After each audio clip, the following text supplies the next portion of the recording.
Good morning, everybody. I'm delighted to be here. I actually started working in community-based museums before I became an academic, so I feel my heart is really with public humanities and public institutions. There's so much to say and so little time to say it, so I'm just going to kind of jump in. I absolutely agree with David in terms of the story that has to be told, and that's something that we can kind of get back to in terms of strategies about how do we bridge, some of the issues that people have been raising already. I also want to bring up a more complicated dimension, which deals with the question of how do we know what we know and how do we not know things, right? So I thought in the holiday spirit it would be appropriate to talk about haunting and talk about the unconscious and the subconscious. Upstairs is great to have the decorations, so let's kind of look at it historically, So what complicates the American identity in a way that is hard at different moments in time for Americans to recognize its own history, right? So I thought I'd start out with this classic quote, this was actually first posed by the philosopher George Berkeley, but it was actually framed in a Scientific American, in a very American kind of scientific sense, a scientistic sense. The answer to this question is sound is vibration transmitted to our senses through the mechanism of the ear and recognized as sound only at our nerve centers. The falling of the tree and any other disturbance will produce vibration of the air. If there is no ear to hear, there will be no sound, okay?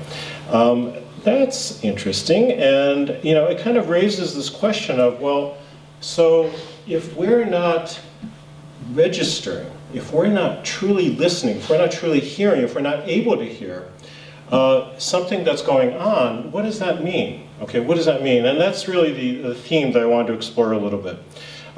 This is really an incredible map that was just recently released and purchased, the Man of Commerce, and it's really produced by a company in Wisconsin to indicate that the role that they play in transportation and trucking is critical. So you see the organs of the nation in the guise of the Great Lakes, and of course the foot of this being, this man, is in Europe, and he's moving westward, right?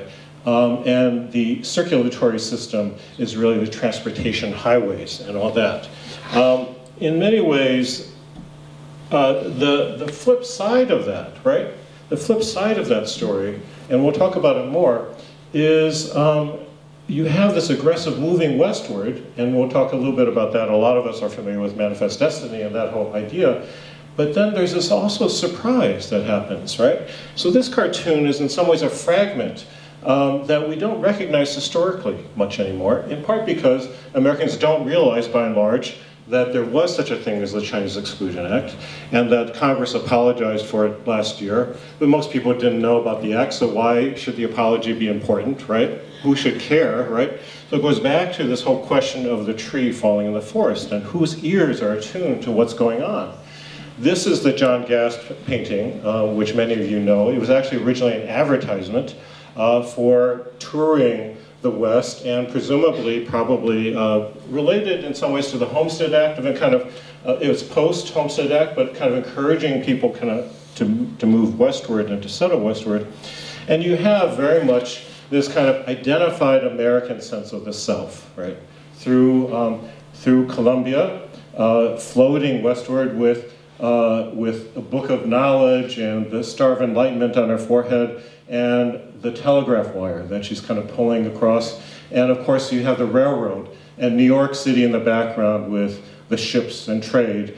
And it's the advance of American progress with native peoples and buffaloes retreating in the background. So in some ways that's emblematic, as we know through school textbooks, of the American identity, right?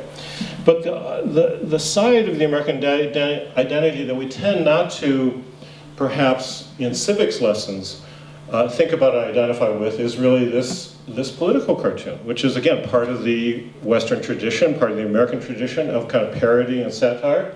But this really harkens back in many ways to the linkage that we have between Rudyard Kipling and Teddy Roosevelt, right? The white man's burden.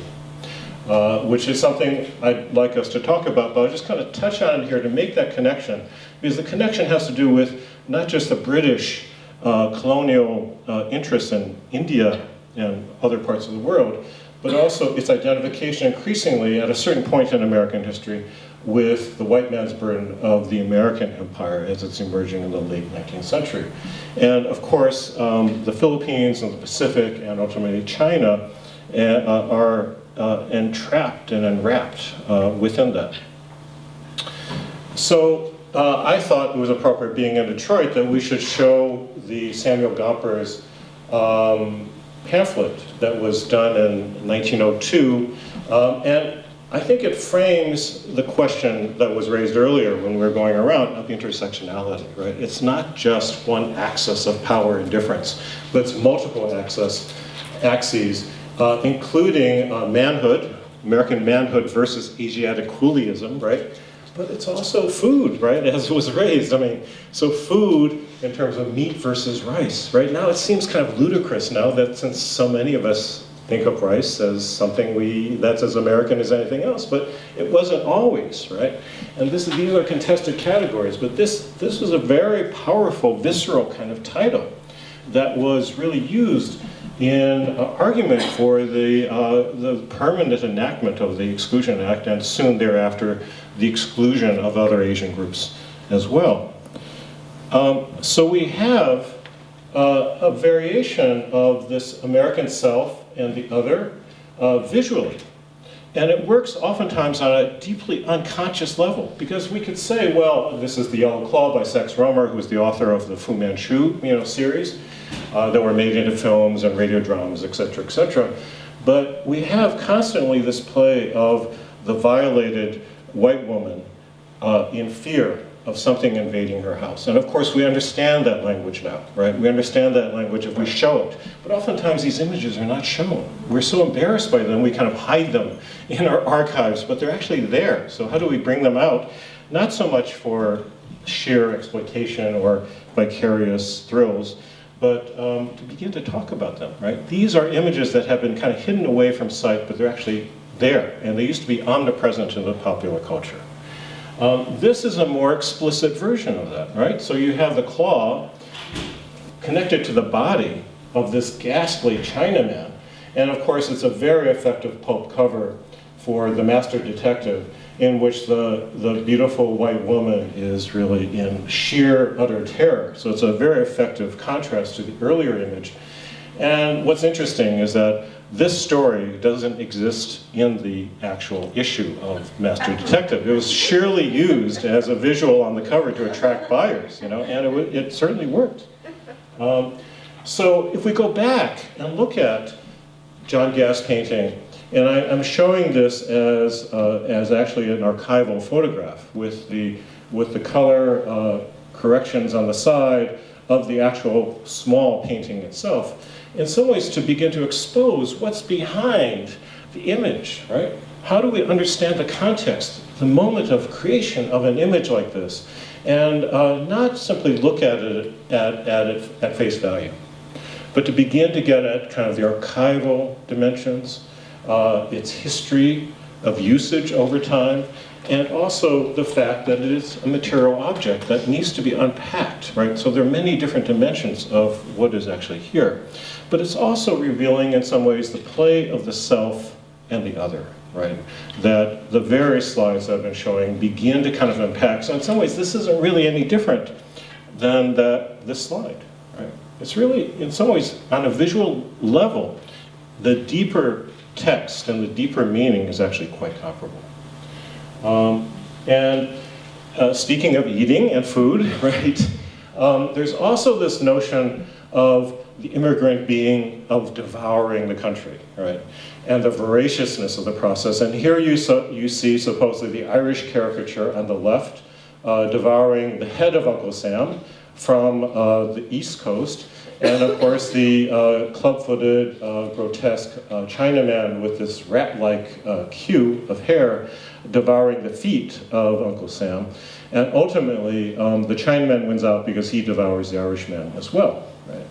So this idea of devouring is not even so much a cognitive, rational kind of thought. It's really getting people on the visceral level.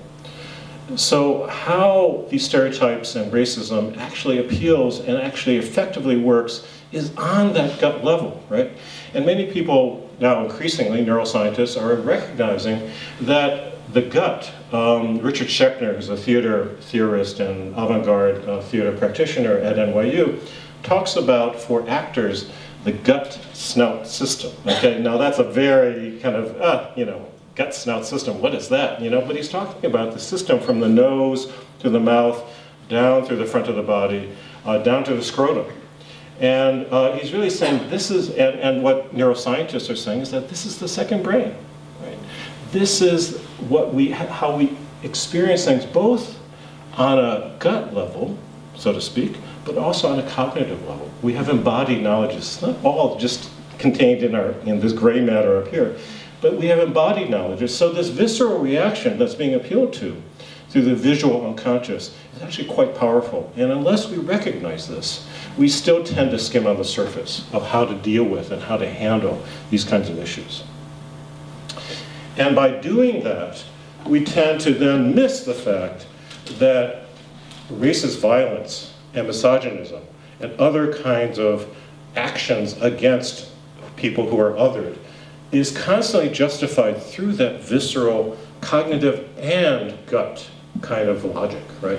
That oftentimes operates on the unconscious and oftentimes operates pervasively so that in moments of war and justifications for war, for example, weapons of mass destruction, we somehow rally without necessarily really questioning what needs to be questioned. So there's this kind of level of American political culture that we have to kind of recognize and deal with and reckon with, or else we're really not being effective. So to sit down and think that these dialogues are simply rational discussions among rational, reasonable people, that's in some ways we're missing, I think, the deeper levels in which these things actually operate. And any of you who do work on violence against women, domestic abuse, all these things, know that it's not somehow sitting down and talking rationally. In many ways, that's privileging a certain kind of class and a certain kind of educated approach towards how do you solve problems, right? How do we get at these deeper approaches?